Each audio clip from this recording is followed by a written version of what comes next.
सुबह का वक्त था। पांडा अम्मी किचन में खरी प्यार से नाश्ता बना रही थे। चूल्हे पर गरम गरम पराठा पाक रहा था और दूध उबल रहा था। छोटा सा बेबी पांडा किचन में कुर्सी पर बैठा था। अबू पांडा किचन में दाखिल हुए और प्यार भरी आवाज में बोले, अस्सलाम वालेकुम। पांडा अम्मी ने मुस्कुराकर जवाब दिया, वालेकुम अस्सलाम। बेबी पांडा ने भी खुशी से कहा, वालेकुम अस्सलाम अबू। किचन का माहौल और भी प्यारा हो गया।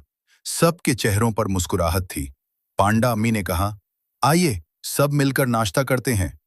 तीनों मिलकर टेबल पर बैठ गए। प्यार, इज्जत और सलाम से घर में बरकत होती है।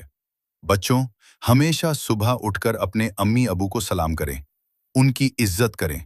यही अच्छी आदत और प्यारी तरबियत है। बेबी पांडा कैमरा की तरफ देखकर कहता है, उम्मीद है आपको हमारी वीडियो पसंद आई होगी। ऐसी और प्यारी स्टोरीज देखने के लिए लाइक, शेयर और सब्सक्राइब जरूर करें।